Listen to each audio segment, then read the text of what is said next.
நீ எந்த மேடையில் பேசுகிற அந்த மேடைகளுக்கு வந்து நானே செருப்பால் அடிப்பேன். சிவாஜி கிருஷ்ணமூர்த்திக்கு தெரிவித்துக் கொள்கிறேன். சிவாஜி கிருஷ்ணமூர்த்தியினுடைய மனைவி அக்கா, தயவுசெய்து அந்த ஆளுக்கெல்லாம் சோறு போடாத, முதல்ல வீட்டுக்குள்ளே சேர்க்காத, விரட்டி விடு. சிவாஜி கிருஷ்ணமூர்த்தின்ற ஒரு அயோக்கியன் சொல்லு, அப்படி சொல்லு. ஆள் வந்து பச்சை அயோக்கியன், ஒரு ஆபாச பேச்சாளர், பொறுக்கி, மொள்ளமாரி, முடிச்சவிக்கு, கேவலமானவன், இந்த சமூகத்தில் வாழ்வதற்கு தகுதி இல்லாத ஒரு நபராகத்தான் நான் பார்க்கிறேன். ஏன்னா தொடர்ந்து தாய்மார்களை குறித்து, பெண்களை குறித்து கைத்தட்டல் வாங்குவதற்காக ஆபாசமாக பேசுகிறார். அவன் பேசுனது ஒரு ஆபாசம்னு பார்த்தா அந்த பேச்சை கேட்டு பின்னாடி சிரிச்சுக்கிட்டு இருந்தாங்க. இவர் 32 பல்லு தெரிகிற மாதிரி. ஏன்டா உங்கள் வீட்டிலலாம் தாய்மார்கள் கிடையாதா? சகோதரிகள் கிடையாதா? பெண்கள் கிடையாதா? ஒருத்தன் மேடையில் அப்படி ஆபாசமாக பேசுகிறானே, எழுந்துன்னு செருப்பை கைட்டு அடிச்சிடக்கூடாது. டே இப்படிலாம் பேசாத. அது என்ன கூட்டம்னா மொழிப்போர் வீரர்களுக்கு வீர வணக்கம் செலுத்தக்கூடிய கூட்டம். அப்படி மொழிப்போர் குறித்து பேசு, மொழிக்காக இறந்தவர்களுடைய தியாகிகளை பற்றி பேசுகிற அயோக்கிய நாய எங்கள் கட்சியினுடைய பெண்கள் குறித்து பேசுகிற. அந்த மொழிப்போர் தியாகிகள் உயிரோடு இருந்தாங்கன்னா செருப்பை கழட்டி சிவாஜி கிருஷ்ணமூர்த்தி என்ற ஒரு நபரை வெளுத்து எடுத்திருப்பாங்க. ஐயா ஸ்டாலின் அவர்கள் சொல்கிறார்ல, இது எல்லோருக்குமான அப்பா, நான் அனைத்து பெண்களுக்கான அப்பான்னு சொல்கிறீங்களே ஐயா ஸ்டாலின் அவர்களை, ஒரு அப்பா ஆக்சுவலி இப்படியா நடக்கும்? சிவாஜி கிருஷ்ணமூர்த்தி என்கின்ற உன் கட்சியை சார்ந்த ஒரு நபர் இப்போ நீ அப்பாவாக இருந்தனா, அப்போ பெண்கள் எல்லாம் வந்து உன்னுடைய மகள், ஐயா ஸ்டாலின் அவர்களுடைய மகள். உங்கள் மகள்களை குறித்து ஒருத்தன் ஆபாசமாக ரொம்ப முகம் சுளிக்கக்கூடிய வகையில் ஒருத்தர் பேசியிருக்காரு. அது குறித்து ஏதாவது ஒரு கண்டனம், ஒரு கைது நடவடிக்கை, ஏதாவது ஒரு மீது வழக்கு பதிவு, இல்லை அவரை கட்சி விட்டாது நீங்கள் நீக்கினீங்களா? இன்னத்துக்கு கட்சி விட்டு நீக்கி இருக்கணுமா கூடாதாங்க? நான் கூடுதலாக ஒருபடி மேலே கூட போய் நான் சொல்கிறேன், என்ன தப்பாக நினச்சாலும் பரவாயில்ல. பாத்ரூமில் வழுக்கி விழுந்தார் சிவாஜி கிருஷ்ணமூர்த்தின்ற செய்தி வரணும்னு நான் விருப்பப்படுறேன். அவர் முதல் முறையாக இப்படி பேசலைங்க. தொடர்ந்து எல்லா மேடைகள்லையும் எங்கள் கட்சி பெண் நிர்வாகிகள் மட்டும் கிடையாது, திமுகவுக்கு எதிராக யார் பேசினாலும் சரி, தப்பாக பேசுகிறது, ஆபாசமாக பேசுகிறது, முகம் சுளிக்கிற வகையில் பேசுகிறது. சிவாஜி கிருஷ்ணமூர்த்தி அவருடைய மனைவி இருப்பாங்களா, அந்த சகோதரிக்கு, அந்த அக்காவுக்கு, அந்த தாய்க்கு வந்து ஒரு பணிவான ஒரு வேண்டுகோள் உங்கள் ஊடகத்தின் வகையில் வைக்கிறேன். தயவு செய்து அக்கா, இந்த நபர்லாம் வீட்டுக்கு வந்தாங்கன்னா தயவுசெய்து சோறு போடாதீங்க, சோறு போடாதீங்கக்கா தயவுசெய்து. உங்கள் வீட்டுக்காரர் அப்படி கேவலமாக பேசுகிறாரு. அவங்களும் ஒரு பெண்மணி தானே, ஒரு பெண்ணோட மனசு ஒரு பெண்ணுக்கு தானே தெரியும். நான் என்ன சொல்கிறேன், தாவேக்கா கொள்கை தப்பாக போகுது, தாவேக்கா கோட்பாடு சரியில்லை, தாவேக்காவை தவறாக வழி நடத்துகிறாங்க, தாவேக்கா வந்து தமிழ்நாட்டில் ஆட்சி செய்வதற்கு சரியில்லாத ஒரு கட்சின்னு நீ பேசு. அதுக்கு நாங்கள் பதில் சொல்லுவோம், எங்களுடைய கொள்கை இது, எங்களுடைய கோட்பாடு இதுன்னு. நீ போயிட்டு பெண்களை குறித்து தரைக்குறைவாக பேசுனா நீ சோறு திங்கிறியா, வேறு ஏதாவது திங்கிறியா? ஏற்கனவே அந்த ஆள் மேலே ஒழுங்கு நடவடிக்கை எடுத்து கட்சியை விட்டு நீக்கினாங்க. திருப்பி ஏன் கட்சியில் நீங்கள் அவரை சேர்த்தீங்க? அவர் என்ன தியாகம் பண்ணிட்டாரு? என்ன தியாகம் பண்ணிட்டாரு? பெண்களை குறித்து ஆபாசமாக பேசுகிறது தான் அந்த பொழப்பாகவே இருக்குது. அப்போ அப்படிப்பட்ட ஒரு நபரை நீங்கள் வந்து அங்கீகரிக்கிறீங்க. உதயநிதி ஸ்டாலின் வந்து ஒரு இடத்துல சொல்கிறார், எனக்கு பிடிச்ச மிக சிறந்த பேச்சாளர் சிவாஜி கிருஷ்ணமூர்த்தின்றாரு. என்ன பேச்சை கேட்டு அவர் இம்ப்ரெஸ் ஆகிட்டார் உதயநிதி? அப்புறமா விசாரிக்கும் போது தான் தெரியுது, ஏன்னா இவரே மிட் நைட்டில் இன்ஸ்டாகிராமில் ரீட்வீட் பண்ணுற ஆளாக இருக்கார். புரியுதுங்களா உங்களுக்கு?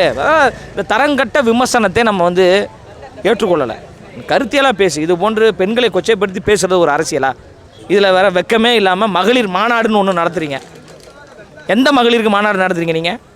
ஒருத்தன் கட்சி மேடையில் நின்றுக்கிட்டு பெண்களை பற்றி கொச்சையாக பேசுகிறான், முகம் சொல்லிக்கிற வழியில் பேசுகிறான், கெட்ட வார்த்தையில் பேசுகிறான். ஒரு பக்கம் நீங்கள் மகளிர் மாநாடு நடத்துறீங்கன்னா, ஏன்டா எங்களெல்லாம் பார்த்தா உங்களுக்கு பைத்தியக்காரத்தனமாக தெரியுதா? ரொம்ப ஒரு நான் அடக்கத்தோடு பேசிகிட்டு இருக்கேன், நாகரிகமாக பேசிகிட்டு இருக்கேன். எங்களுக்கும் ஆபாசமாக பேச தெரியும், எங்களுக்கும் இறங்கி பேச தெரியும். அவங்களுக்கு தெரியாத வார்த்தைகள் எல்லாம் எங்களுக்கு தெரியும், பயன்படுத்தி எங்களால் பேச முடியும். ஆனால் எங்கள் தலைவர் வந்து எங்களை அப்படி வழி நடத்தலை. இப்போ இந்த பேட்டி வந்ததுக்கு பிறகு கூட எங்கள் தலைவர் என்னை கண்டிப்பார், ஏன் இப்படி பேசணுன்னு கண்டிப்பார். எங்கள் பொதுச் செயலாளர் கூப்பிட்டு கண்டிப்பார், கண்டித்தாலும் பரவாயில்லை. ஏன்னா எங்கள் பெண் நிர்வாகிகளை குறித்து நீ பேசுவேன், நான் உட்காந்து வேடிக்கை பார்த்துன்னுக்கணுமா? இப்போ நாங்கள் வேடிக்கை பார்க்குறோம். திரும்ப நீ பேசிகிட்டே இருந்தேன்னா, நீ எந்த மேடையில் பேசுகிற அந்த மேடைகளுக்கு வந்து நானே செருப்பால் அடிப்பேன், நானே அடிப்பேன் செருப்பால் என்பதை சிவாஜி கிருஷ்ணமூர்த்திக்கு தெரிவித்துக் கொள்கிறேன். சிவாஜி கிருஷ்ணமூர்த்தியினுடைய மனைவி அக்கா, தயவுசெய்து அந்த ஆளுக்கெல்லாம் சோறு போடாத, முதல்ல வீட்டுக்குள்ளே சேர்க்காத, விரட்டி விடு. திமுகவில் கண்டிப்பாக ஒரு மேலே ஆக்ஷன் எடுத்துக்கணும். ஏன் இன்னி வரைக்கும் ஆக்ஷன் எடுக்கலன்னு தெரியல. அதாவது பெண்களை எவ்வளோ இழிவாக பேசாத இருப்பாருங்களேன். அதாவது அவங்களுக்கு என்ன தெரியுமா, 1000 2000 கொடுத்துட்டா இந்த பெண்களை என்ன வேணால் பேசலாம் அப்படிங்கிற மைண்ட் தாட்டில் அவர் இருக்கார். அதுக்கு உண்மையிலே சொல்கிறேன், இந்த எலெக்ஷனில் அவரோட பேச்சு மட்டுமே சொல்கிறேன், அவரோட பேச்சினாலே பார்த்தீங்கன்னா பல பெண்களோட ஓட்டு கண்டிப்பாக இன்னும் கொஞ்சம் குறையும். அதாவது அவ்வளோ இன்னும் வரைக்கும் திமுக அவர் மேலே ஆக்ஷன் எடுக்காது. உண்மையிலே அதாவது என்ன சொல்கிறது, எல்லா பெண்கள் மத்தியிலும் அது வந்து என்ன சொல்கிறது, ஒரு தீப்பிடிச்சு எரியுது. கண்டிப்பாக அதற்கான ஆக்ஷன் கண்டிப்பாக பார்ப்பாங்க. மேடையில் அதாவது ஒரு கட்சியில் ஒரு முட்டாள் இருந்தால் பரவாயில்ல, அதாவது அவர் பேசிகிட்டு இருக்காரு, அவர் பேசும்போது பின்னாடி இருக்க அவ்வளோ பேர் சிரிக்கிறாங்க. அப்போ பார்த்துக்கோங்க, அப்போ எந்த அளவுக்கு அவங்க ஒரு தொலைநோக்கு பார்வை வச்சுருக்காங்க, பெண்கள் மேலே எந்த அளவுக்கு அவங்க ஒரு எண்ணம் வச்சுருக்காங்க. அதான் அதோட ஒட்டுமொத்த கட்சியுமே பெண்களை வந்து அவங்க வந்து என்னன்னா ஒரு இழிவு கோணத்தை தான் பார்க்குறாங்க. ஏற்கனவே முன்னாடி ஒருத்தர் சொன்னார், அதாவது இலவச பஸ் பாஸ் கொடுக்குறத பற்றி ரொம்ப ஒரு கேவலமாக சொன்னார். ஓகேவா, இன்னைக்கு இவர் வந்து வேற மாதிரி தப்பு பேசுகிறார். ஓகேவா, அதான் சொல்கிறல ஒட்டுமொத்த கட்சியுமே பெண்களுக்கு வந்து அவங்க சொல்லலாம், பெண்களை பொறுத்த வரைக்கும் இந்த இலவசம் கொடுத்து அந்த பெண்கள் என்ன வேணால் பேசலாம்னு நினச்சிருக்காங்க. அந்த இலவசம் இனிமேல் இந்த வாட்டிக்கு பெண்கள் வேணாம்னு சொல்லுவாங்க. கண்டிப்பாக 2026 எல்லா பெண்மணிகளும் பெண்களும் ஓட்டும் கண்டிப்பாக அந்த பக்கம் மாறும். சாட்டை துறைமுருகன் ஒரே வார்த்தையில் நான் சொல்லணும்னா, சாட்டை முருகனுக்கு வயிற்று பொழப்புக்கு யூடியூப் நடத்துகிற ஒரு ஆள், அவருக்கு யூடியூப்பில் தான் வருமானம் வருது, வேறு வழியே கிடையாது. கட்சிக்கு திறநிதி சாட்டை அண்ணனுக்கு யூடியூப் வருமானம். அப்போ அவருக்கு என்ன டெய்லி ஏதாவது கண்டென்ட் ஸ்ட்ராங்காக பேசணும். இன்றைக்கி இருக்கிற ட்ரெண்டில் தளபதியை மட்டும்தான் ட்ரெண்டு. தளபதி பேசினா மட்டும் தான் அவருக்கு கண்டென்ட், தளபதி பேசினா மட்டும் தான் அவருக்கு வருமானம். அந்த ஒரு வருமானத்துக்காக அவர் 2 பேசிட்டு இருக்காரு. பாவம், அவர் வயிற்று பொழப்ப நாங்கள் மண்ணெளி போட விரும்பல, பேசிட்டு போட்டோம். மக்கள் எல்லாரும் தெரியும் அவர் என்ன பேசுகிறாரு, அவர் ஜோக்கர்னு தெரியும். ஆனால் நாங்கள் யாருமே அதை கண்டுக்கிறது இல்லை. அவர் வயிற்று பொழப்ப நாங்கள் மண்ணெளி போட வேணாம் பார்க்குறோம். பேசிட்டு போட்டுன்னு விட்டாச்சு நாங்களே. ஏன்னா ஒரு கண்டிப்பாக நிச்சயமாக எதுக்கு யாருக்கு பாதுகாப்பு கொடுக்கணுமோ அதை கொடுக்கறதுக்கு துப்பு இல்லை. ஆனால் எங்கள் அண்ணன் பேசுகிறார், எங்களை ஒரு அன்பாக ஒரு தங்கச்சி அக்காவாக பார்க்குற ஒரு உறவை வந்து தப்பாக பேசுகிறாங்க. இப்போ டிஎம்கே ஆட்சியில் இவ்வளோ கேவலமாக பேசியிருக்காங்க. இது என்ன சொல்கிறது? நிச்சயமாக 2026 எங்கள் அண்ணா உட்காருவார், எங்களுக்கான மரியாதையை கொடுக்க தான் போகிறாரு, அதையெல்லாம் பார்க்க தான் போகிறாங்க. ரொம்ப அசிங்கமாக இருக்குது. இப்போ அவர் பேசுகிறாரு, இப்போ அவங்க வீட்லேயும் அம்மா இருப்பாங்க, ஒய்ஃப் இருப்பாங்க, சிஸ்டர் இருப்பாங்க. அப்போ என்ன சொல்கிறது? பேசும்போது பார்த்து பேசணும். அவர் மேடையில் பேசுறது யாருக்கு அசிங்கம்னு நினைக்கிறாரு? அவர் அவங்க தலைவனுக்கு தானே அசிங்கம். அது அவங்க தலைவனுக்கு கேட்டிருக்கணும் இல்லையா? அவர் மட்டும் இல்லை, அவரை சார்ந்த நிறைய பேர் இப்படி பேசியிருக்காங்க. பேர் சொல்ல விரும்பலை. அந்த கட்சியில் இருக்கிறவங்க எல்லாமே பெண்களை தரங்கட்டமாக தான் பேசுகிறாங்க. அது ஏன் பேசுகிறாங்க தெரியல. அவங்க வீட்லேயும் பெண்மணிலாம் இருக்காங்க, அதை நினச்சி பார்த்து பேசணும். அவங்க நமக்கும் பேச தெரியும், தளபதி வழியில் வரைக்கும் தான் நம்ம அமைதியாக இருக்கும். அப்படி பேச வைக்கல. தளபதி வந்து எங்கே பேசினாலும் ஒரு ஸ்டேஜாக இருக்கட்டும், ஒரு எந்த ஒரு விஷயமா இருந்தாலும் தேர்தல் காலத்தில் மரியாதையாக பேசணும் தான் எங்களுக்கு சொல்லி கொடுத்துருக்காரு பதில். தேர்தல் காலத்தில் அடிப்போம் அந்த பதில், பெண்கள் யாருன்னு சொல்லிட்டு அவங்களோட ஆளே சிரிக்கிறாங்க. அவங்களுக்கே அசிங்கன்றது அது தெரியல.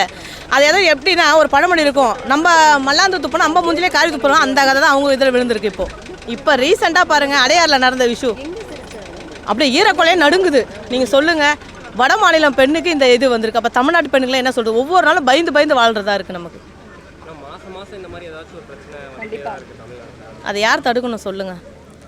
நான் இருக்கேன்றாங்க. எங்கே இருக்கீங்க? உங்கள் ஒய்ஃபுக்கும் உங்கள் பொண்ணுக்கும் உங்கள் பேரம்பேத்திக்கு தானே இருக்கீங்க. எங்களை மாதிரி தமிழ்நாட்டு பெண்களுக்கு இருக்கீங்களா? ஏழை பெண்களுக்கு இருக்கீங்களா? முதல்ல இதுக்கெல்லாம் குரல் கொடுக்காதான் எங்கள் தலைவன் வந்திருக்கிறது. இப்போ இன்ன வரைக்கும் நான் போகல. இன்ன வரைக்கும் அந்த ஃப்ரீ பஸ்ஸில் நான் போகல. ஃப்ரீ பஸ் தானே, ஃப்ரீ பஸ் தானேன்றாங்க. காசு கொடுத்து கூட நாங்கள் போய்க்கிறோம் ஜி, ஆனால் எங்களுக்கு ஃப்ரீ வேண்டாம். எங்களுக்கு எந்த ஃப்ரீயும் வேண்டாம். நான் இதில் ஃப்ரீ கொடுத்தேன், 2000 ரூபாய் கொடுத்தேன், 1000 ரூபாய் கொடுத்தேன்னு சொல்கிறேன். இந்த ஃப்ரீயாக வர இலவசமான எதுவுமே எங்களுக்கு வேணாம். எங்கள் அண்ணனுக்கு உண்மையான அன்போடு நாங்கள் இருப்போம். கண்டிப்பாக 2026 வெற்றி. வருஷமாக அமைதியாக இருந்தாங்க. இப்போ இந்த 3 மாதத்தில் தட்டு, டம்ளரு, குண்டா எது கொடுக்குறாங்க? 2 கட்சிக்காரங்களும் தட்டு கொடுக்குறாங்க. எது கொடுக்குறாங்க நமக்கு தெரியல. இது வீடு வீடாக வந்து கொடுக்குறாங்க. யாரால? எங்கள் தளபதியால். அவர் வரலன்னா இவ்வளோ பணம் வெளியே வந்திருக்குமா? சொல்லுங்கள் பாப்பா. இறைக்கிறாங்க வாரி பணத்தை. எதுக்கு இறைக்கிறாங்க? என் தலைமை மேலே இருக்க பயத்தினால. அவர் வரலன்னா இவ்வளோ வெளில வந்திருக்குமா? வந்திருக்காது. அந்த குடும்பம் எல்லாத்தையும் விட்டுட்டு தளபதி வேணுன்ற ஒரே காரணத்துக்காக காலைல 6 மணிக்கு இங்கே வந்தோம். எதுக்காக? எங்கள் அண்ணனோட உண்மையான பாசத்துக்காக. நிச்சயமாக வெற்றி நிச்சயம். அவர் பேசுவார், என்ன நீங்கள் தற்கூறிகள் அணில்கள் அப்படின்னு அவர் பேசுகிறாரு. நாங்கள் திரும்ப பதிலுக்கு பேசினோம்னா அவருக்கு மரியாதை இருக்காது. அவருக்கு ஒரு 40 வயசு மரியாதையாக அவர் ஒரு சீனியராக இருக்கார். ஒரு 10 வருஷமாக வந்து அவரும் ஒரு கட்சியில் இருந்திருக்காரு. அவர் வந்து மரியாதையை காப்பாற்றிக்கணும்னா மரியாதையாக நடந்துக்கணும். நான் வந்து எனக்கு ஒரு 33 வயசு ஆகுது. நான் வந்து ஒரு வார்த்தை சொல்லிட்டோம்னா அவரை வயசே அப்போ நாங்கள் பண்ண அரசியல் வந்து தப்பாக போயிடும். அவர் பண்ணுற அரசியல் வந்து தப்பாக இருக்குது, அப்போ நாங்கள் பண்ணுற அரசியலும் தப்பாக போயிடும். அப்போ அந்த விமர்சனத்தெல்லாம் வந்து நல்லது சொல்கிறாரா? அப்போ நீங்கள் வந்து ஒரு கூட்டத்தை கூட்டுறீங்க, அது தப்பு பண்ணால் ஏற்றுக்கலாம். அதை விட்டுட்டு நீ வந்து அணில் மரத்தில் ஏறிடுவீங்க, தாவுவீங்கன்னா எல்லாம் வந்து நீ அப்படி ஒரு கட்டத்தில் இருந்து தான் தெளிவுபட்டிருப்பேன். நாங்களும் இப்போ அந்த கட்டத்தில் இருக்கோம், நாங்களும் தெளிவாகும். கண்டிப்பாக வந்து அவருக்கு அந்த விமர்சனத்தை வந்து தவிடுபடியாக்கும். டிஎம்கேன்றது வந்து ரவுடி கட்சி தான். ஏன்னா எம்ஜிஆர் இருக்கும்போதும் சரி, ஜெயலலிதா அம்மாவும் இருக்கும்போது சரி, தலைவர் சொல்கிற மாதிரி ஏன் இவங்க 2 பேர் வந்து டிஎம்கே இவ்வளோ எதிர்க்கிறாங்க? ஏன்னா அவ்வளோ தூரம் வந்து அவங்க வந்து ஒரு தரக்குறைவான செயல்களெல்லாம் பண்ணுவாங்க. என்ன பார்க்குறதுக்கு வந்து நாங்கள் வந்து மக்களுக்காக உழைக்கிறோம், மக்களுக்காக செய்கிறோம் அப்படின்றது வந்து சும்மா வெறும் பேச்சே தவிர பின்னாடி பேக் எண்டில் வந்து அவங்க என்னென்ன செய்கிறாங்க, எவ்வளோ அட்டூழியம் நடக்குது அப்படின்றத வந்து நாங்கள் இதை சொல்லக்கூடாது, இருந்தாலும் சொல்கிறேன். ஏடிஎம்கே விட டிஎம்கே வந்து ரொம்ப அட்டூழியமான ஒரு ஆட்சி. அதனால தான் தலைவர் வந்து ஆரம்பத்திலே வந்து கொள்கை எதிரி பிஜேபி, அரசியல் எதிரி டிஎம்கே. இப்போ வந்து ஊழல் கட்சி வந்து ஏடிஎம்கேவும் அவர் சொல்லிட்டார். அப்போ இவருக்கு வந்து இதெல்லாம் சிஸ்டமெல்லாம் மாற்றணுன்றதை இவர் ஆசைப்படுறாரு. அது கண்டிப்பாக நடக்கும். நாங்களாம் வந்து கிட்டத்தட்ட வந்து எனக்கு நான் ஐடியில் ஒரு ஒர்க் பண்ணிகிட்டு இருந்தேன். எல்லாம் விட்டுட்டு தான் இதில் வந்து இறங்கி எங்களை மாதிரி இளைஞர்லாம் சேர்ந்து அவருக்கு ஒரு நல்ல வழியை நாங்கள் வந்து காமிப்போம். அவரும் எங்களை கூப்பிட்டு போவார். அது ஓட்டை தலைவா காலையில் ஒன்று பேசுவாங்க, மதியம் ஒன்று பேசுவாங்க, நைட்டு ஒன்று பேசுவாங்க, அடுத்த நாள் காலையில் கேட்டால் வேறு ஒன்று பேசுவாங்க. அதாவது அது வாயா இல்லை வாஷ் பேஷனான்னு தெரியாது. ஒரு காலத்தில் பார்த்தீங்கன்னா தமிழ்நாட்டின் ஒரே சூப்பர் ஸ்டார் அண்ணன் விஜய், தமிழ்நாட்டில் திமுகவை வீழ்த்தக்கூடிய ஒரே தலைவர் அண்ணன் விஜய் என்று பேசிய கும்பல் தான் அந்த கும்பல். இப்போ அவங்க வந்து நம்ம எப்படியாவது அவங்கள கூட்டணிக்கு கூப்பிட்டுருவோம், அவங்க தலைவரை முதலமைச்சர் ஆக்கி விட்ருவோம் அப்படின்னு வந்து ஒரு கனவுல இருந்தாங்க. நம்ம தலைவர் முதன்மை சக்தி, பிரைமரி ஃபோர்ஸு, நம்ம ஆட்சி அதிகாரத்துக்கு வரணும்னு உழைத்து கொண்டு இருக்கோம். அவங்களுடைய கனவெல்லாம் சதஞ்சதுனால வேறு வழி இல்லாமல் வாய்க்கு வந்ததெல்லாம் பேசுகிறாங்க. அதனால் அவர்கள் பேசுவதெல்லாம் ஓட்டையாக இருக்கிறது. அதனால் அவங்களுக்கு நம்ம பதில் சொல்லி நேரத்தை வீணடிக்க வேணாம். நம்ம வந்து வெற்றியை நோக்கி போயிட்டுருக்கோம். பிரதான எதிர்கட்சியாக திமுக இருக்குது, அதை நோக்கி நம்ம போவோம். இந்த இடையில சந்தில் புந்தில் போகிறதெல்லாம் பற்றி பேசி வேஸ்ட். ஜனநாயகம் இந்த மாதம் வரதுக்கு வாய்ப்பு இருக்காங்க. ஏங்க ஜனநாயகத்துக்கு நம்ம ஒரே பதில் தாங்க. படம் இன்னும் 1 மாதத்துக்குள்ளே வந்துருச்சுன்னா தளபதி விஜய் நடித்த ஜனநாயகன்னு வரும். 3 மாதத்துக்கு பிறகு ரிலீஸ் ஆச்சுன்னா தமிழ்நாட்டின் முதலமைச்சர் தளபதி விஜய் நடிக்கும் படம் அப்படின்னு வரும். அவர் தளபதியின் படமாக வரணுமா இல்லை முதலமைச்சரின் படமாக வர வேண்டுமா என்பதை ஒன்றிய அரசும் மாநில அரசும் தான் முடிவு செய்ய வேண்டும். ஒரு போருக்கு போகிறேன், என்னால் திராணி இல்லைனா தான் நான் வந்து என்ன சொல்கிறது, எப்போ நீ வாப்பா நான் வாப்பா நான் 4 பேரை கூட்டு போகணும். என்னால் தனியாக போய் ஜெயிக்க முடியுங்கும் போது எனக்கு எதுக்கு கூட்டணி? மற்ற எல்லா கட்சிக்கும் தனித்து போய் ஜெயிக்க முடியாது. அதனால தான் அவங்க வந்து என்னென்னா எப்போ நீ வாப்பா நான் வாப்பான்னு ஒன்று சேர்த்து திரள்றாங்க. ஆனால் நீ தமிழக வெற்றி கழகத்துக்கு யாருமே தேவையில்லைங்க. அவர் ஒரு முகம் போதும் இந்த 2026 அடித்து தூக்குறதுக்கு. அப்போ எங்களுக்கு எதுக்கு கூட்டணியே தேவையில்லை. அதாவது நான் அது மட்டும் இல்லை கேட்குறேன், மற்ற எல்லா கட்சியிலும் கேட்குறேன். அதாவது இங்கே ஆட்சியிலும் பங்கு அதிகாரத்திலையும் பங்குன்னு சொல்லி தளபதி கூப்பிட்டாங்க. அப்போவும் நிறைய கட்சிகள் வரல. ஆனாலும் எதுவும் இல்லாத கட்சியில் போய் சேர்ந்துருக்காங்க. காரணம் என்ன? நீங்களும் ஒரு கட்சி ஆரம்பிச்சு ஓகேவா, உங்கள் மக்கள் இன்றைக்கி நிற்கிறாங்கன்னா கேவலம் 2 சீட்டுக்கு 3 சீட்டுக்கு உங்கள் கட்சி போய் அடிமை பண்ணிதான் இருக்கீங்க. அப்போ என்ன காரணம்னா இன்றைக்கி நிறைய பேர் கூட்டணிக்காக பல கட்சியில் மூவ் பண்ணியிருக்காங்கன்னா அவங்களுக்கும் பல சோதனைகள் இருக்குது. அவங்களுக்கும் பல என்ன சொல்கிறது, பல சோதனைகளால் தான் அவங்க வேறு வழியே இல்லாமல் தான் அந்த கட்சியில் கூட்டணியில் பல கட்சி போய் சேர்ந்துருக்காங்க. அதனால் தமிழக வெற்றி கழகம் தனித்தே ஜெயிக்கும். சிவாஜி கிருஷ்ணமூர்த்தி அவரை வந்து மேடையில் ஏன் ஏற்றுறாங்கன்றது தெரியல. பேச தெரியாதவங்களுக்கெல்லாம் வாய்ப்பு கொடுத்து அவங்களோட கட்சியோட பேரை வந்து அவங்களுக்கு எடுத்துக்கிறாங்கன்னு தான் நான் சொல்லுவேன். ஆபாசமாக பேசுகிறது ரொம்ப தப்பு. அதுவும் பெண்களை பற்றி தாவேக நிர்வாகியை பற்றி பேசுகிறது ரொம்ப தவறு. தாவேக நிர்வாகி மட்டும் இல்லையா, எந்த ஒரு பெண்ணாக இருந்தாலும் அப்படி ஒரு சபையில் வந்து அத்தனை பேர் கூடியிருக்கிறதுல வந்து பேசுகிறது ரொம்ப தப்பு. அவர் மேடை ஏற்றிருக்க கூடாது. அவங்க இதை எந்த தைரியத்தில் பேசுகிறாங்கன்னா அவங்க கட்சி கொடுக்குற சப்போர்ட்டில் தான் அவங்க பேசுகிறாங்க. ஆமாம், பேசுறதுக்கு நல்ல ஒரு இது இருந்துச்சுன்னா பேசணும், இல்லையா அவரை மேடையிலேயே ஏற்றக்கூடாதுன்றது தான் எங்களை எல்லாரோடைய இதுவும் கோரிக்கையும். அதுதான் தளபதியை பற்றி நிறைய பேர் விமர்சிக்கிறாங்க. அது வந்து பார்த்திங்கன்னா எதிர்கட்சிக்காரங்களுக்கு வந்து இப்போ தான் வந்தவர் வந்து ஆட்சி பிடிச்சிருவாருன்னு அந்த ஒரு பயமும் ஒரு பொறாம குணத்தில் மட்டும்தான் அவங்களுடைய பேச்சிலேயே அவங்களுடைய வெளிப்பாடு தெரியுது. அவங்கள என்ன நினைக்கிறாங்க அப்படின்றத அவங்க பேச்சிலையும் அவங்க பண்ணுற செயலியும் தான் புரியுது.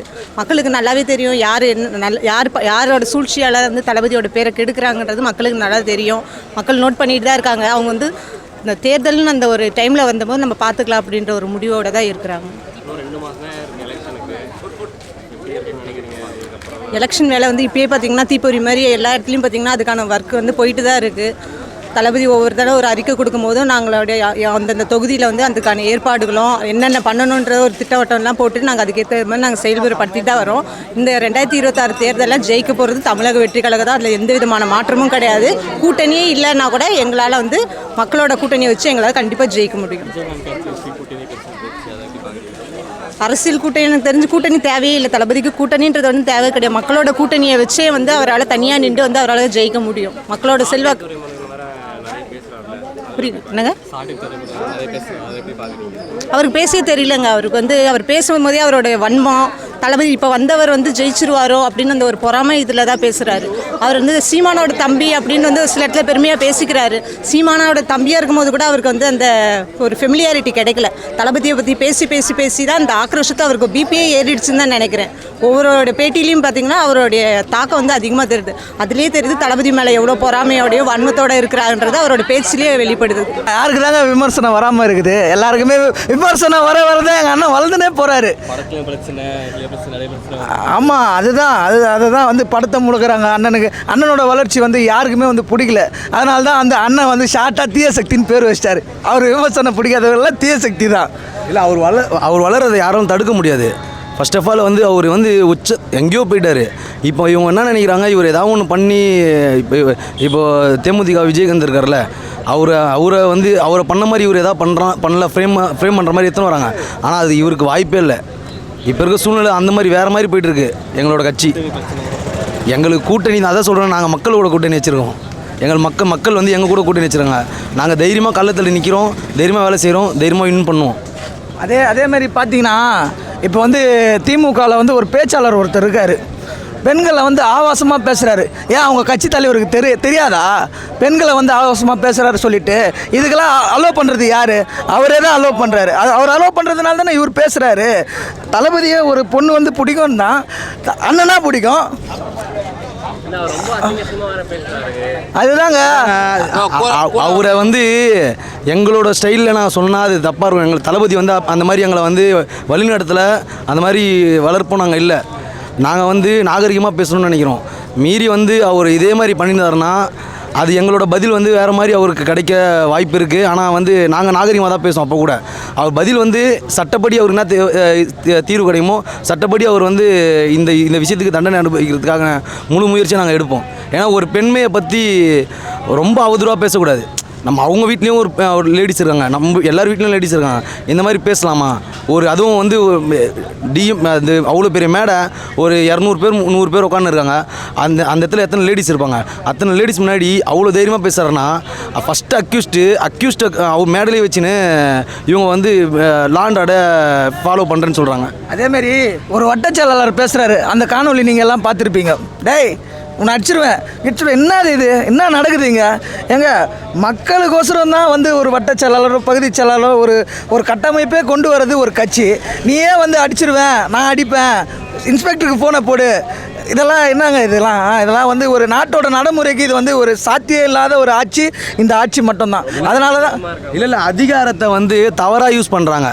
அதிகாரம் வந்து இப்போது ஒரு எலெக்ஷனில் ஜெயிக்கிறாங்க, மக்கள் இவங்களை தேர்ந்தெடுக்கிறாங்க, ஜனநாயக முறைப்படி இவங்களை தேர்ந்தெடுக்கிறாங்க. அந்த ஜனநாயக முறைப்படி தேர்ந்தெடுக்கிறாங்கன்னா அந்த மக்களுக்கு என்ன சேவை செய்யணும்னு இவங்க யோசிக்க மாட்டாங்க. அந்த இடத்துலேருந்து என்ன திருடலாம், என்ன வந்து அவங்ககிட்ட எங்கே கமிஷன் வாங்கலாம், யாரும் நம்மளை கேட்கக்கூடாது, நாங்கள் அதிகாரத்தின் உச்சத்தில் இருக்கோம், நாங்கள் அதிகாரத்தை தவறாக தான் பயன்படுத்துவோன்ட்டு தைரியமாக வந்து வெட்ட வெளிச்ச கேமரா எவ்வளோ சோசியல் மீடியாவில் பார்ப்பீங்க, எவ்வளோ வீடியோ வந்துருக்குது. ஒரு டிஎம்கே ஏதாவது ஒரு தலைவர்கள் சரி, வட்டச்செயலாளரும் சரி, ஸ்டேஜில் பேசுகிற அந்த சிவாஜின்றவரும் சரி, அவர்லாம் என்ன பேச்சு பேசுகிறார்? இதெல்லாம் எவ்வளோ கேவலமான விஷயம். இதுக்கெல்லாம் கண்டிப்பாக வந்து சட்டப்படி நடவடிக்கை எடுக்கணும். ஆனால் எடுக்க மாட்டாங்க. நாங்கள் ஆட்சிக்கு வந்த பிறகு கண்டிப்பாக அதுக்குண்டான முழு முயற்சி நாங்கள் எடுப்போம். அவரை பற்றிலாம் ஏன்னாங்க இதெல்லாம் வந்து எங்கள் லிஸ்ட்லேயே இல்லைங்க. அவர் என்ன பாருங்க, சிம்பிளி வேஸ்ட்டுன்னு பார்த்தீங்களா? சிம்பிளி வேஸ்ட் அதெல்லாம் வந்து பந்தயத்திலே இல்லை. அதை வந்து நம்ம எடுத்து நம்ம வந்து என்னத்தை பண்ண முடியும்? நீங்கள் சொல்லுங்கள். ரேஸுக்கு ரெடியானா பரவாயில்ல. என்னங்க சார், அதுதாங்க அவர் ஆட்டத்திலே இல்லைங்க. ஆட்டத்தில் இல்லாதவங்க பற்றி நம்ம எதுக்கு பேசணும்? ஓட்டப்பந்தயத்தில் யார் வர்றாங்களோ அவங்க கூட வேணால் சண்டை போடலாம். ஓட்டப்பந்தயத்தில் பின்னாடி வேடிக்கை பார்க்குறவங்க நம்ம எதுக்கு பேசணும்? ஓட்டப்பந்தயம் ஆரம்பிக்கணும்னாலும் விசில் அடித்து தான் ஆரம்பிக்கணும். விசில் அடித்தாதான் ஏங்கும். ஒரு பஸ் ஏங்கினாலும் விசில் அடிக்கணும். ஒரு ஓட்டப்பந்தயம் இருந்தாலும் விசில் அடிக்கணும். ஸ்கூலில் நம்ம எல்லாரையும் வந்து டிசிப்ளினாக வச்சுக்கிறது யார்? பிடி சார் எது அடிப்பார்? விசில் தான் அடிப்பார். அதனால் கடவுளால் எங்களுக்கு பார்த்த நல்ல சின்னம் விசில் சின்னம் எங்களுக்கு கொடுத்துருக்கிறார். 40 வயசுக்கு கீழே இருக்கிறவங்க மட்டும்தான் இந்த கட்சியில் வந்து ரொம்ப வாலண்டியராக இருக்காங்க. 40 வயசுக்கு மேலே இருக்கவங்களாம் ஓட்டு போட மாட்டாங்க இந்த கட்சிக்கு அப்படிங்கிற பேச்சு டாக் பார்த்திங்கன்னா தமிழ்நாடு ஃபுல்லாக இருக்குது. ஆனால் இன்றைக்கி மதிவாணன் சார் சொன்ன மாதிரி 40 வயசுக்கு மேலே இருக்கிறவங்க ஆதரிக்கிறாங்க. அவங்களால வெளியே வந்து நான் வந்து அப்படி விளையாடுறேன். விஜய் சார் இன்றைக்கி சொன்ன மாதிரி ஓட்டு போடுற அன்னைக்கு பார்ப்பீங்க 40 வயசுக்கு மேலே எத்தனை பேர் வராங்க. இது 60 விழுக்காடா, 70 விழுக்காடா, 80 விழுக்காடா, 234 தொகுதியில் 200க்கு 200 சொன்னவங்களாம் இன்றைக்கி முடியல. இது 234க்கு எவ்வளோன்றது அன்னைக்கு நாங்கள் காட்டுவோம். அதனால் அவசரப்பட்டு வார்த்தையை விட்றது 18% தான், இந்த கட்சி 2 வருஷம் தான் ஆரம்பிச்சு, இந்த மாதிரி சொல்கிறதெல்லாம் வந்து இன்றைக்கி மக்கள் இக்னோர் பண்ணிகிட்டே இருக்கோம். படித்தவங்க எல்லாருமே இக்னோர் பண்ணிகிட்டு இருக்கோம். பாமர மக்கள்கிட்ட உதயசூரியன் சின்னம் தான், ரெட்டையாள சின்னம் தான்றதெல்லாம் மாறி விசில் சின்னம் வந்து போய் சேர்ந்துருச்சு, சேர்ற இடத்துக்கு போய் சேர்ந்துருச்சு. அதனால் எந்த டவுட்டும் கிடையாது. 2026 மென்ட் ஃபார் தளபதி, அவ்வளோதான். இன்னும் 2 மாதம் தான் இருக்குது எலெக்ஷனுக்கு வேறு.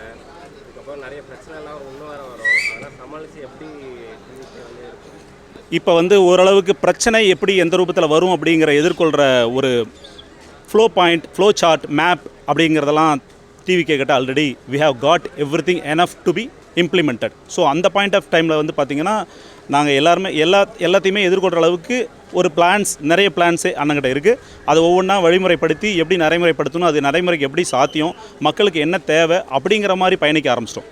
நிறைய விமர்சனம்லாம் வருதுல்ல, அப்படிலாம் விமர்சனங்கள் நல்லது செய்யும்போதும் வரும், ஓகேங்களா. கெட்டது செய்யும்போது சாதாரணமாக எல்லாருமே சொல்லுவோம். நல்லது செய்யும்போது பிடிக்காதவங்க, விஜய் என்ன முதல்ல சொன்னார் ஒரு டயலாக் ஞாபகம் இருக்குன்னு நினைக்கிறேன். நீங்கள் ஒன்று நல்லது ஆரம்பிச்சிங்கன்னா உங்கள் முன்னாடி வேணாங்கிறவங்கெல்லாம் யாரெல்லாம் உங்களுக்கு விரோதியோ அவங்கெல்லாம் முன்னாடி வந்து தானாக நிற்பாங்கன்னு சொன்னாங்க. இப்போ யாரெல்லாம் வந்து கெட்டது தீய சக்தி யாரெல்லாம் தானாக நிற்கிறாங்கன்றது மக்களுக்கு அவங்களே வெட்ட வெளிச்சம் போட்டு காட்டிட்டாங்க. அவ்வளோதான் சொல்ல முடியும். கூட்டணி பிரச்சனை போது கூட்டணி வந்து இப்போ வந்து உங்களுக்கே தெரியும், செங்கோட்டையன் சார் வந்து வந்தார். ஈரோடு கிழக்கு மாவட்டத்தில் எல்லாமே ஆல்மோஸ்ட் கோயம்புத்தூர்லேருந்து இந்த பக்கம் சேலம், தருமபுரி, கிருஷ்ணகிரி வரைக்குமே வந்து அது ப்ராம்ப்டாக இருக்குது. Up to Ooty, Pollachi, no problem. இந்த பக்கம் சென்னை பார்த்திங்கன்னா தளபதியோட கோட்டை, அந்த பக்கம் மதுரை, ஒரு சில இடத்துங்களில் வந்து சவுத், டீப் சவுத் கொஞ்சம் இருக்குது. அந்த பகுதியை சரி பண்ணுறதுக்கு மட்டும் கூட்டணி பேச்சுவார்த்தைகளே 234 தொகுதியில் தளபதி மட்டும்தான் பிராண்டு, அவர் தான் சின்னம், அவர் தான் எல்லாமேங்கும்போது நீங்கள் அதை பற்றி ஒரி பண்ணிக்க வேண்டிய அவசியம் டிவிகேக்கு கிடையாது. ஏன்னா தமிழக வெற்றிக் கழகம் மக்கள் ஆல்ரெடி சப்போர்ட் பண்ண ஆரம்பிச்சிட்டாங்க, குடும்பமாக வரவேற்க ஆரம்பிச்சிட்டாங்க. ஜனநாயகன் படம் வரும். இப்போ நாங்கள் அந்த படத்தையே மறந்துட்டோம். இன்னும் ஒரு 2 மாதம் கழித்து டைட்டில் கார்டு போட்டுக்கலாம் முதலமைச்சர் அப்படிங்கிற மாதிரியான மைண்ட் செட்டுக்கு வந்தாச்சு. இப்போ அடுத்த டார்கெட் நமக்கு இப்போ இருக்கிற டார்கெட் அப்படின்னு பார்த்தீங்கன்னா கப்பு முக்கியம் பிகில், அதுக்கப்புறம் ஜனநாயகன் தானாக வெளிவரும். அந்த குரல்லாம் சொல்லும் போதெல்லாம் வந்து இதே திருவள்ளுவர் இருந்திருந்தாலும் கண்டிப்பாக அந்த குரல் எழுதியிருப்பாங்க வரும். இப்போ இருந்திருந்தாங்கன்னா எம்ஜிஆர் கருத்து வருதான்னு பார்க்குறீங்களா ப்ரோ? இப்போ ஒரு டைமில் வந்து எம்ஜிஆர் இந்த மாதிரி தான் ப்ரோ சொல்லியிருப்பாங்க, சரிங்களா. எல்லாருமே இந்த தளபதிக்கு வந்து சும்மாவே அந்த படம் எதுவாக இருக்கட்டும் எல்லாத்துமே விமர்சனத்தை தாண்டி தானே அவர் இந்த நிலைமைக்கு வந்திருக்காங்க. இதே ஆரம்பத்தில் வந்து விமர்சனம் பண்ணி அவர் போயிருந்தால் இந்த இடத்துக்கு அவர் வந்திருக்க மாட்டார் இல்லையா. அவர் வந்து எல்லாத்தையும் கடந்து தானே வந்திருக்காங்க. ஆனால் மக்கள் ஆதரவு ரொம்ப இருக்குது ப்ரோ. எல்லா தொகுதியிலும் 234 தொகுதியில் மக்கள் ஆதரவு இருக்குது ப்ரோ. நீங்கள் 10 கூட்டணி வைங்க, 20 கூட்டணி வைங்க, அது முக்கியம் இல்லை. நம்மளுக்கு மக்கள் ஆதரவு தான் முக்கியம் ப்ரோ. அதெல்லாம் வந்து விமர்சனம் வந்தால் தான் ப்ரோ ஒரு இது. இப்போ 100 எதிரி வந்து ஒருத்தனை எடுக்கிறான் அப்படின்னும் போது அவன் தான் ப்ரோ தலைவன். 100 பேர் ஒன்றா சேர்ந்து ஒருத்தனை எடுக்கிறாங்க அப்படின்னும் போது அவன் தான் ப்ரோ தலைவன். ப்ரோ அவரெல்லாம் வந்து ஒரு பொருட்டே இல்லை ப்ரோ எங்களுக்கு, சரிங்களா.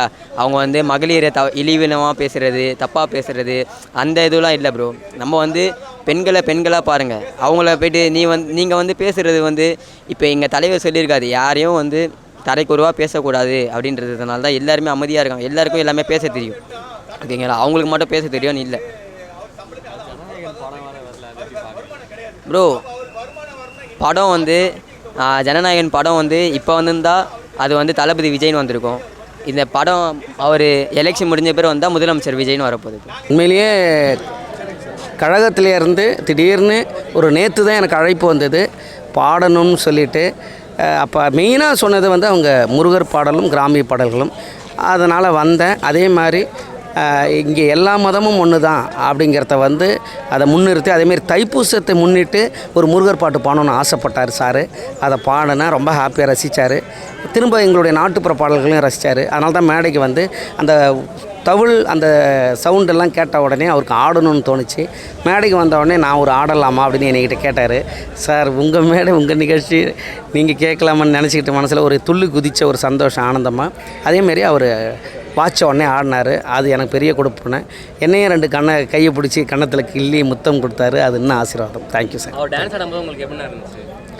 அதான் சார், எவ்வளோ பெரிய ஹீரோ கூட ஹீரோயினு கூடலாம் நடனமானவர் நம்ம கூட ஆடுறாருங்கும்போது அது நமக்கு பெரிய கொடுப்புனை தானே, சாதாரண விஷயமா? ஆமாம். Thank you sir, thank you. அதான் ரொம்ப சந்தோஷப்பட்டார். அதான் எல்லாமே நான் மேடையிலே இதை விட என்ன வேணும், உங்கள் கூட ஆடலாமான்னு கேட்டார். அதை விட என்ன வேணும்? விமர்சனங்கள் இல்லாத ஆட்சியும் கிடையாது, விமர்சனம் இல்லாத கட்சியும் கிடையாதுல்ல. விமர்சனன்றது எல்லாருக்குமே அது வரதான் செய்யும். ஸோ அதனால் அதெல்லாம் வந்து நம்ம தவிர்த்து தான் ஆகணும். அதெல்லாம் பெரிய விஷயம் கிடையாது. கூட்டணி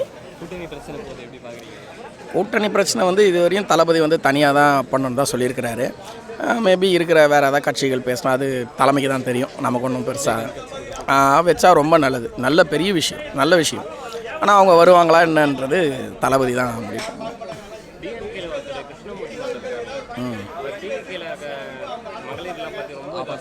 யார் ஆபாசா அந்த பேச்சாளர் தானே கேட்குறீங்க? அவரோட வேலையே அது தானேங்க. அதாவது பெண்களை வந்து யார் ஒருத்தவங்க இழிவுபடுத்தி பேசுகிறாங்களோ அவங்க வந்து அவங்களோட கேரியர் அவ்வளோதான். அவர் அந்த இடத்த தவிர மறுபடியும் அவரால் அடுத்த ஸ்டெப்பு கூட வர முடியாது. என்றைக்கு ஒருத்தவங்க பெண்கள் வந்து தெய்வம் மாதிரி, புரியுதுங்களா? இப்போ எங்கள் கட்சியிலலாம் பார்த்திங்கன்னா பெண்களை தெய்வமாக நாங்கள் மதிக்கிறோம். இன்றைக்கி தாவேக்கால இருக்கிற பெண்கள் எல்லாருமே தைரியமாக வெளியே வராங்கன்னா அது எங்கள் மேலே இருக்கிற ஒரு நம்பிக்கை தான், புரியுதுங்களா? எங்களுக்கு அது ப்ளஸ்ஸாக இருக்குது, அதை அவங்க மைனஸாக பார்த்துக்கிறாங்க. நாங்கள் நல்ல கண்ணோட்டத்தில் பார்க்குறோம், அவங்க வேறு மாதிரி பார்க்குறாங்க. அது தெரியுது, உங்களுக்கு தெரியுது, எனக்கு தெரியுது. நாகரிகமான பேச்சே கிடையாது அது. அதை யார் கண்டிக்கணும்? அந்த திமுகவில் இருக்கிற ஆட்சியாளர்கள் தான் அதை கண்டிக்கணும். ஆனால் மேடையில் இருக்கிறவங்க எல்லாருமே பின்னாடி சிரிச்சிட்டு இருக்காங்க. இதுவே அவங்க வீட்டில் இருக்கிற ஒரு அக்காக்கோ தங்கச்சிக்கோ இந்த மாதிரி பேசினா சும்மா இருப்பாங்களா? இல்லை என் வீட்டில் அது மாதிரி பேசினா சும்மா இருப்போமா? உங்கள் வீட்டில் பேசினா சும்மா இருப்போமா? அவ்வளோதான். அவங்களோட பகுத்தறிவு அவ்வளோதான், புரியுதுங்களா? அவங்களோட பகுத்தறிவு அவ்வளோதான். இதுதான் வித்தியாசம். தீய சக்திக்கும் தூய சக்திக்கும் உள்ள வித்தியாசம் இதுதான். இல்லை ஜனநாயகம் படம் வரணும்னு எங்களுக்கும் ஆசை தான். அது என்னன்றது ஃபுல்லாக எங்களுக்கு டீட்டெயிலாக தெரியல, என்ன கட்டுப்பாடு. ஏன்னா நிறைய விஷயங்கள் இருக்கும்ல, அதை நம்ம அந்தளவுக்கு நம்ம போய் டீப்பாக பார்க்க மாட்டோம். வந்தால் எங்களுக்கு ரொம்ப சந்தோஷம். எங்களை விட ஒரு சந்தோஷப்படுற மக்கள் யாருமே இருக்க மாட்டாங்க. எங்களுக்கு ஒரு பெரிய ஏமாற்றம் தான். ஏன்னு கேட்டிங்கன்னா 9ஆம் தேதி ரிலீஸ்ன்னு சொல்லியிருந்தாங்க. பட் ஆனால் அந்த 9ஆம் தேதி ரிலீஸ் அதுக்கப்புறம் தள்ளி போயிடுச்சு. இன்னும் எங்களுக்கும் அந்த டேட்டு எப்போன்றது எங்களுக்கு தெரியல. கண்டிப்பாக படம் உருவாக்கப்பட்டது, அதனால் அதை வராமல் போகிறது கிடையாது. கண்டிப்பாக ஒரு நாளைக்கு வரும். என்னங்க புரியல? இல்லை படம் வந்தால் நல்லாயிருக்கும். படம் வந்ததுன்னா இப்போ எலெக்ஷன் முன்னாடி வந்துச்சுன்னா தளபதிக்கு இன்னும் ஒரு ப்ளஸ்ஸாக இருக்கும். வரலனாலும் எங்களுக்கு அது ப்ளஸ்ஸு தான், வந்தாலும் அது ப்ளஸ்ஸு தான். வரலன்னா என்ன சொல்ல போகிறாங்க? இந்த தீய சக்தியால் தான் எங்கள் படத்தையே முடக்கிட்டாங்க. அது இன்னும் மக்கள் வந்து இன்னும் ஒரு அதிருப்தியாக தான் அவங்க தவிர எங்களுக்கு ஒன்றும் பெரிய இழப்புலாம் கிடையாது. அவங்க நினச்சிட்டு இருக்காங்க அப்போ ஒரு படத்தை படமாக பார்க்கணும், புரியுதுங்களா? எவ்வளோ படம் வருது, ஏன் எல்லா படத்தையும் நிறுத்த வேண்டியது தானே? ஏன் குறிப்பாக ஒரு படத்தை நிறுத்துறாங்க? பயம், புரியுதுங்களா? பயப்படுறவங்க முன்னாடி நம்ம என்ன பண்ணுறது சொல்லுங்கள்? அதாவது எதிர்த்து அடித்தா எதிர்த்து நிற்கலாம், பயப்படுறவங்கள நம்ம என்ன பண்ண போகிறோம்? போடா பாவம் போர் பாய் அப்படின்னு விட்டு தான் போனோம்.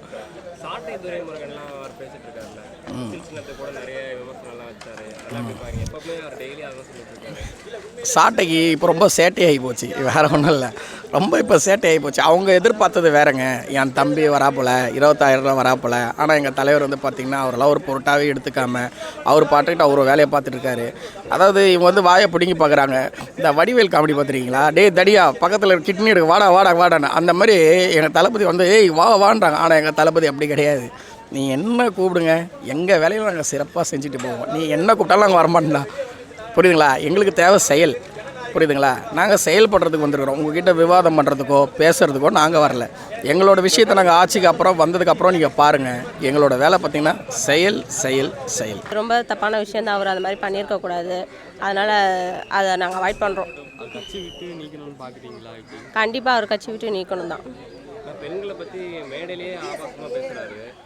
இன்ன வரையும் அவங்களும் எதுவும் சொல்லவே இல்லை. ஏன்னா இந்த அரசியலே ஃபுல்லாகவே எப்படி நடக்குதுன்னு உங்களுக்கே தெரியும். நிறைய பெண்களை பற்றி அவதூறாக பேசுறது, பாலியல் வன்கொடுமை அந்த மாதிரி நடக்கிறது எல்லாமே இந்த அரசியலில் நடந்துட்டு இருக்குது. அதனால் அவங்க சாதாரணமாக ஒரு விஷயமா பார்த்துட்டு இருக்காங்க. எங்கள் அரசியல் நாங்கள் வந்துட்டோம்னா அப்படின்னா நாங்கள் அதுக்கான ஒரு பாதுகாப்பை நாங்கள் தரணும்னு எதிர்பார்க்குறோம். கண்டிப்பாக இல்லை. இப்போ நடக்கிற அரசியலில் இல்லை, இனிமேல் வரப்போகிற அரசியலில் கண்டிப்பாக இருக்கும் நாங்கள் நம்புகிறோம்.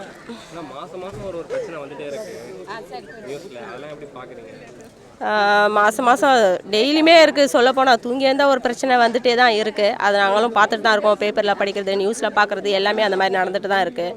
அது இல்லாத ஒரு மாற்றமான ஒரு அரசியலாக நாங்கள் பார்க்கணுன்னு எதிர்பார்க்குறோம். ஓகே, அது அவரோட விருப்பம். கூட்டணி இது பண்ணுறது எல்லாமே, ஏன்னா கூட்டணி வச்சா தான் ஜெயிக்கணுன்ற ஒரு வாய்ப்பு வருதுன்றதுனால அதை வச்சு தானே ஆகணும்.